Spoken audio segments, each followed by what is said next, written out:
Apa kabar semuanya saudara? Welcome to our YouTube channel Gideon Simanjuntak and Amanda Sefanya. Kiranya firman Tuhan ini boleh menjadi kekuatan, pengharapan, pertolongan, bahkan boleh menjadi sumber inspirasi saudara. Karena apapun yang menyangkut dengan Tuhan pasti akan menguatkan kita. Oleh karena itu mari luangkan waktumu sejenak untuk boleh mendengar kebenaran firman Tuhan. Karena saya terlalu percaya orang-orang yang menantikan Tuhan tidak akan pernah dipermalukan. Orang-orang yang mengandalkan Tuhan tidak akan pernah ditinggalkan oleh Tuhan. Mari sama-sama kita mau datang sama Tuhan. Tundukkan kepalamu, kita bersatu di dalam doa. Betapa hati kami mengucap syukur karena hari yang baru Tuhan berikan kepada kami. Kami berdoa agar hari ini jauh lebih baik dari hari-hari sebelumnya. Kami berdoa agar hari ini kami boleh menjalaninya bersama dengan Tuhan. Kami berdoa agar langkah awal kami di hari ini kami boleh berjalan bersama dengan Tuhan. Karena hanya dekat Tuhan saja kami merasa tenang. Hanya berjalan bersama dengan Tuhan saja kami akan melihat kekuatan dari Tuhan dicurahkan dalam kehidupan kami. Kami berdoa di dalam nama Yesus, pakai hamba-Mu untuk boleh menjadi berkat.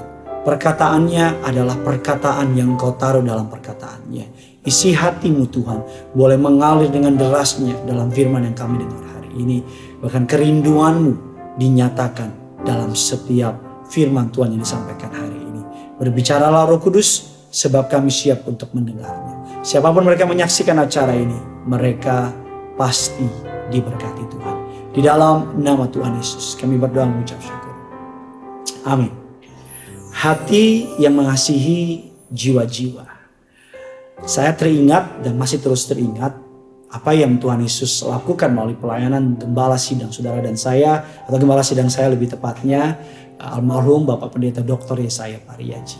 Salah satu ciri khas pelayanan dari beliau adalah hati beliau selalu tergerak untuk jiwa-jiwa di luar sana. Dia selalu memiliki kerinduan semakin banyak orang mengenal Tuhan Yesus. Dari mana beliau memiliki pemikiran tersebut? Dari mana beliau memiliki hati seperti tersebut? Karena saya percaya Tuhan yang dia sembah, namanya Yesus Kristus Tuhan, adalah Tuhan yang mengajarkan hal tersebut kepada beliau. Kita buka sebuah ayat dalam Injil Matius 9 ayat yang ke-36. Melihat orang banyak itu, tergeraklah hati Yesus oleh belas kasihan kepada mereka. Kata belas kasihan dalam kalimat bahasa Yunani diterjemahkan dengan arti merasa simpatik, mengasihani, digerakkan oleh kemurahan hati. Atau lebih deepernya lagi adalah sebuah emosi yang paling dalam. Menggerakkan hati seseorang. Suatu kerinduan yang paling dalam digerakkan oleh belas kasihan. Hati Kristus adalah hati yang dipenuhi oleh orang-orang, belas kasihan untuk orang-orang di luar sana yang mengalami kehidupan yang menyedihkan. Dari tatapan matanya kita dapat melihat bahwa dia sangat mengasihi saudara dan saya. Yesus Kristus, kalau saudara dan saya ingin meringkas keseluruhan dari karakter Kristus, menurut Charles Spurgeon, karakter Kristus diringkas dalam sebuah kalimat. Maka tergeraklah hati Yesus oleh belas kasihan kepada mereka. Menurut Charles Spurgeon dalam bukunya The Compassion of Jesus, Charles Spurgeon mengatakan bahwa dia adalah Allah yang gak tahanan, Allah yang selalu tergerak oleh belas kasihan. Ketika engkau menangis, hatinya tergerak oleh air matamu. Ketika engkau sedang kecewa, rapuh, hancur dan takut, hatinya tergerak oleh belas kasihan. Oleh karena itu bagaimana saudara dan saya dapat memiliki karakter yang mengasihi jiwa-jiwa. Yang pertama saya pelajari, untuk menjadi pemenang jiwa, Anda dan saya, saudara dan saya harus merasakan apa yang Yesus rasakan. Untuk saudara dan saya dapat mengalami, memiliki hati yang mengasihi jiwa-jiwa, kita perlu memiliki perasaan atau hati yang Yesus rasakan. Kisah Rasul 20 ayat yang ke-31, Rasul Paulus mengatakan demikian, sebab itu berjaga-jagalah dan ingatlah bahwa aku 3 tahun lamanya siang dan malam dengan tiada henti-hentinya menasihati kamu, masing-masing dengan mencucurkan air mata.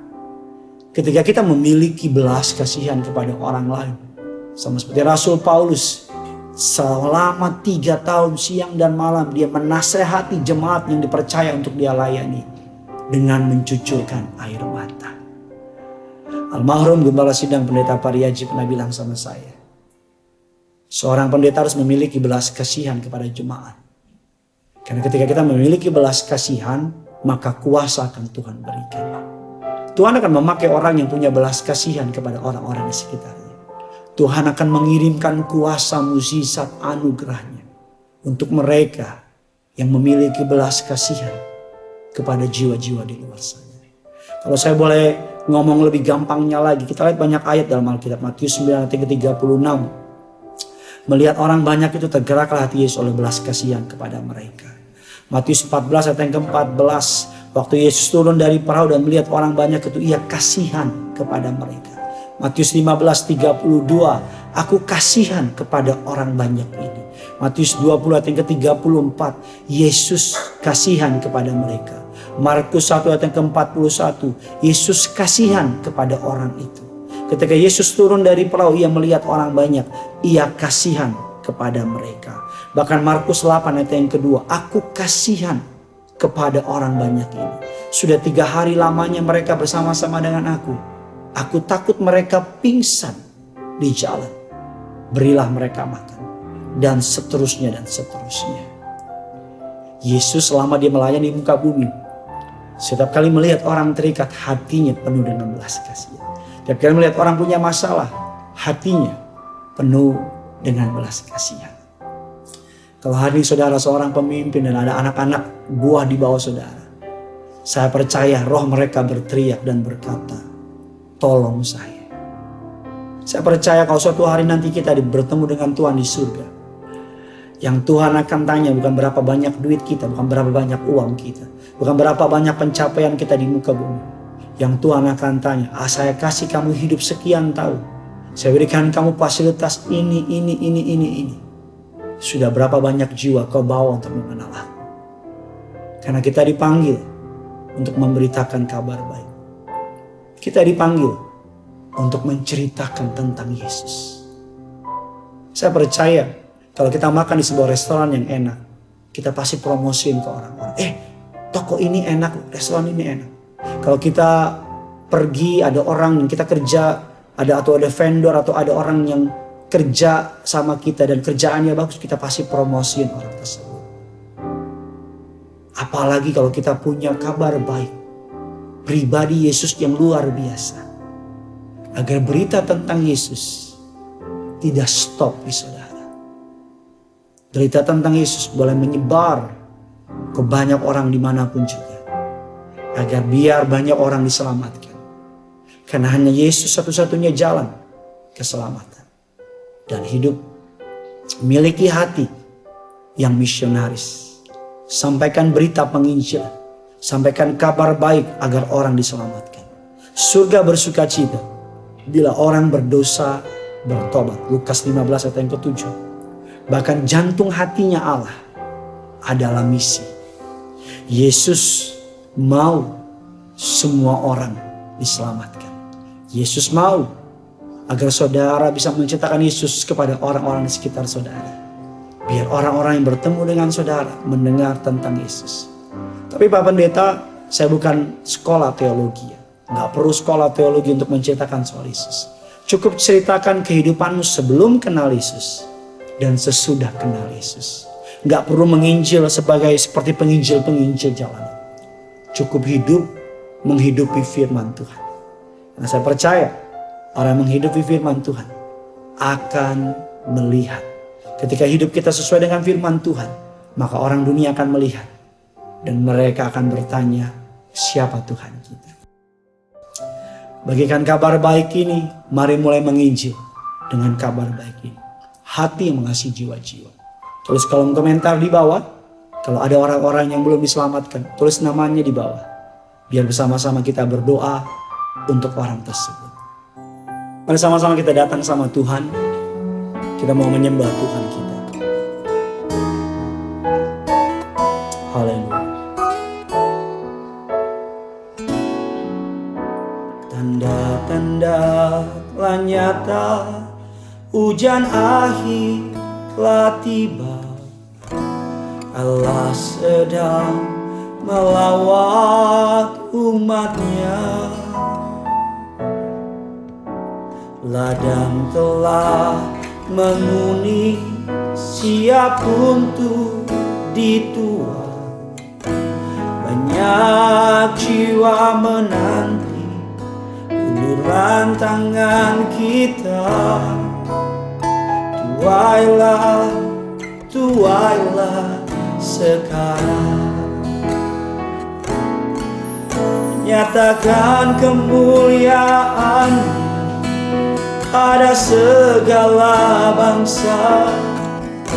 Biar kuasanya dinyatakan berlimpah. Bangkitlah gereja Tuhan, pandang sekelilingmu. Generasi ini selamatkan ya Tuhan. Ini doaku. Bersama-sama kita datang. Tanda-tanda, tanda-tanda telah nyata. Hujan akhir telah tiba. Allah sedang melawat umatnya. Ladang telah menguning, siap untuk dituai. Banyak jiwa menanti uluran tangan kita. Tuailah, tuailah sekarang. Sambil angkat tangan bersama-sama datang. Nyatakan kemuliaan pada segala bangsa. Biar kuasanya dinyatakan berlimpah. Bangkitlah gereja Tuhan, pandang sekelilingmu. Generasi ini selamatkan ya Tuhan. Ini doaku. Generasi ini selamatkan ya Tuhan. Generasi ini selamatkan ya Tuhan. Ini sambil angkat tanganmu sekali lagi. Generasi ini selamatkan. Generasi ini selamatkan ya Tuhan. Ini doaku.